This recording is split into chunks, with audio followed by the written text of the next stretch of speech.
Custo de vida, emprego e desemprego, cesta básica, tarifas públicas, salário mínimo. Agora, na Brasil Atual, a análise do DIEESE. Agora sim, nós vamos fazer contato com a supervisora de pesquisas do DIEESE, Patrícia Costa. Bom dia, Patrícia. Bom dia, tudo bem? Tudo certo dentro desse contexto, né? E ontem nós tivemos mais uma notícia desanimadora, Patrícia, com a divulgação dos números do IBGE da pesquisa sobre o desemprego, que pela primeira vez pega os 3 meses completos de pandemia do Brasil. E, segundo o Instituto, 8.900.000 brasileiros perderam trabalho nesse período, que é a maior queda no número de ocupados desde que a pesquisa começou a ser realizada nesse formato em 2012. A taxa de subutilização também foi recorde, assim como o número de pessoas desalentadas. Como que você vê esses números, Patrícia?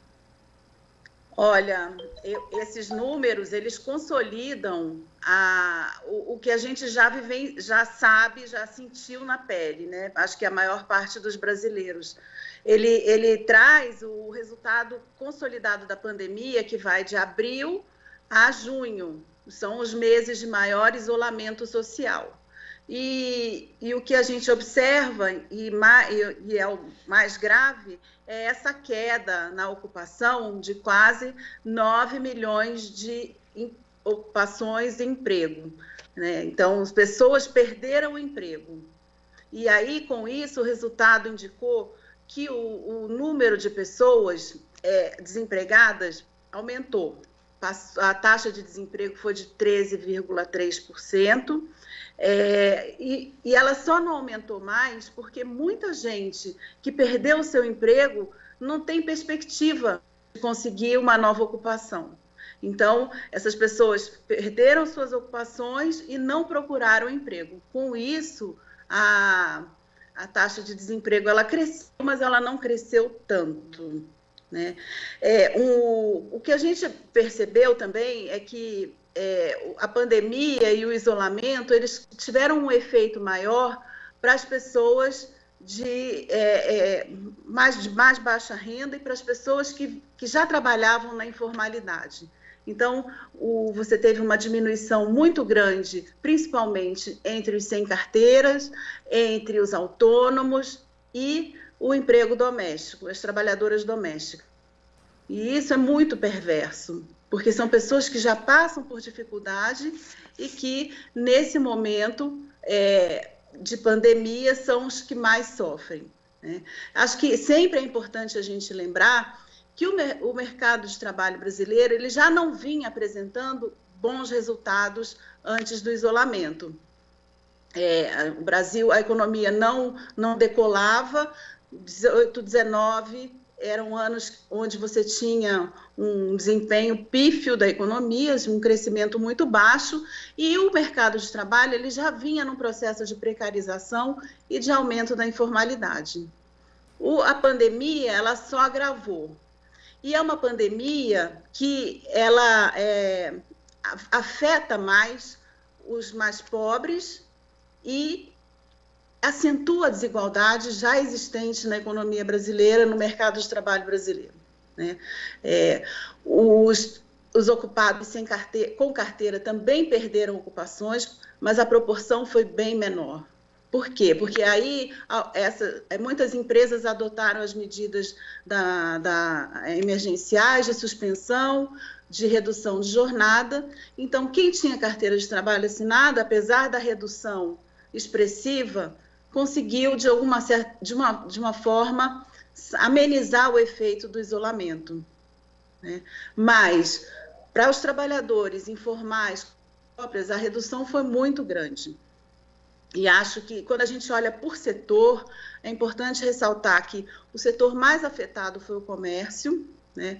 Você teve uma redução muito grande do emprego no comércio e, como eu disse antes, os serviços domésticos. Você teve, talvez, na série desde 2012 da PNAD, a menor nível de ocupação no emprego doméstico. Isso significa que essas mulheres, muitas vezes, arrimo de família, elas não conseguiram renda, não conseguiram trabalhar durante esse período. E O outro indicador importante que a PNAD traz é a questão dos desalentados. Você teve um aumento muito grande, você tem quase 6 milhões de pessoas desalentadas durante esse período da pandemia, esse segundo trimestre de 2020. Isso significa que são pessoas que não procuraram emprego, mas gostariam de trabalhar. Então, elas têm esse desejo de trabalhar, mas elas não têm perspectiva diante do cenário que se coloca nesse momento. E com isso, o outro indicador que o IBGE solta, que é a taxa de subutilização, ele chegou quase a 30%. O que é essa taxa de subutilização? São pessoas que são desempregados, né, que têm procura ativa de emprego, mas aquelas pessoas que trabalham menos horas do que gostariam, são subocupados por horas, e também as pessoas desalentadas. Então, você tem quase que 100% de pessoas em situação de subutilização.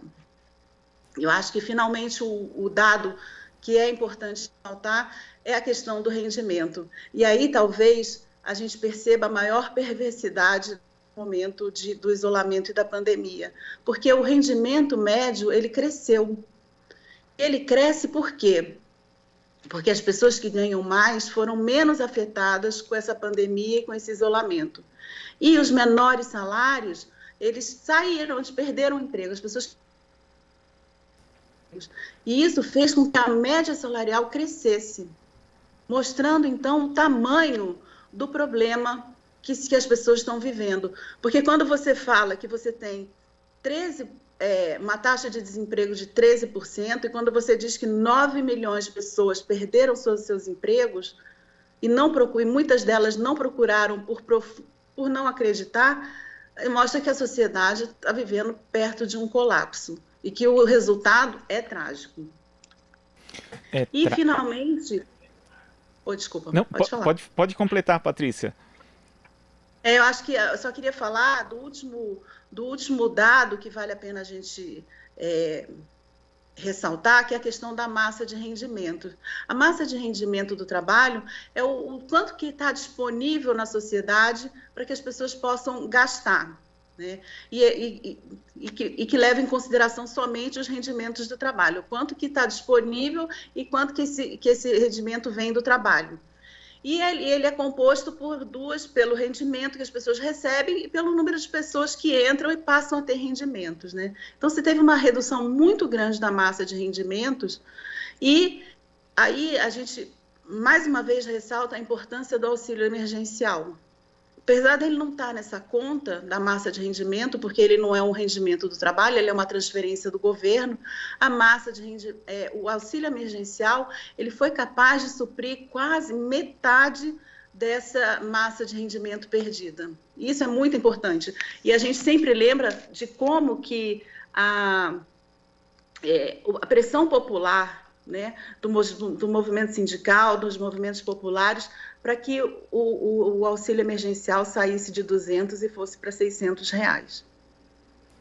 É verdade, é bom lembrar, né, que a proposta inicial do governo era essa mesma, de R$200, depois com a mobilização da sociedade, do movimento sindical, dos movimentos populares, como você lembrou, Patrícia, chegou-se esse valor de R$600, mas agora você acha que a luta, justamente por conta desse quadro de desestruturação do mercado de trabalho, tem que ser pela permanência do auxílio emergencial, da transformação dele numa renda básica? Eu acho que a gente tem uma série de lutas nesse momento, né? Porque, por mais que a gente se fale em retomada atualmente, a pandemia ela existe ainda, né? São 1.000 pessoas morrendo por dia. É um número muito alto e isso não pode ser banalizado e nem normalizado. Então, é importante que a gente siga, né, com esse auxílio, que o governo dê assistência às pessoas que não vão conseguir tão cedo empregos de volta, porque não tem perspectiva. Os analistas falam, não existe nenhuma perspectiva de que a economia vá crescer rapidamente, né? Ela pode iniciar uma retomada, talvez como mostrou os dados do CAGED, em que houve uma diminuição do número de pessoas que perderam o emprego, indicando que muita gente tem sido admitido mas a gente ainda está longe de ter um resultado favorável e que traga alento e possibilidade de trabalho para grande parte da população. Agora, Patrícia, vendo aqui os dados, né, você comentou desses dados esmiuçados por setor, e o comércio, como você destacou, foi o setor mais atingido, com fechamento de 2.100.000 postos de trabalho. E aí, dentro do comércio, a gente tem as pequenas e microempresas, que são responsáveis por 53,4% do PIB desse setor e por 27% do PIB nacional. Mas elas não têm tido ajuda suficiente do governo. Temos aí o Pronamp, que tem muita dificuldade de fazer com que o crédito chegue até a ponta. Seria necessário também que o Congresso Nacional se debruçasse em medidas para ajudar as micro e pequenas empresas? Eu acho que sim. Acho que o Congresso Nacional ele deve se debruçar com intensidade para as grandes questões do país. As pequenas e médias empresas, as micro e pequenas empresas, elas são importantes, elas são geradoras de renda e elas têm uma importância muito grande, até mesmo para a retomada. Então, sim, deveria se debruçar, é importante que façam medidas que garantam a sobrevivência, a permanência ou a reabertura, né, dessas micro e pequenas empresas. Assim como deve se debruçar para tentar olhar para os próximos meses e ver o que é necessário para que o Estado garanta a retomada e o desenvolvimento do país para frente, sem esquecer nunca de auxiliar as pessoas, a população brasileira que sofre mais, principalmente os mais pobres. Tem outras pesquisas que indicam que a população negra que mais tem sofrido, né, por ter uma maior proporção de negros em famílias de baixa renda. São eles que estão sofrendo com essa pandemia, são eles que estão sofrendo com essa falta de emprego, com essa falta de renda. Então, você tem que minimizar esses efeitos para que a desigualdade não se acentue de uma forma tão evidente como a gente está vivendo agora. Tá certo, Patrícia. Muito obrigado pela sua participação aqui no Jornal Brasil Atual e até a próxima. Até a próxima. Obrigada. Conversamos aqui com a supervisora de pesquisas do DIEESE, Patrícia Costa. Você está ouvindo Jornal Brasil Atual. As notícias que os outros não dão.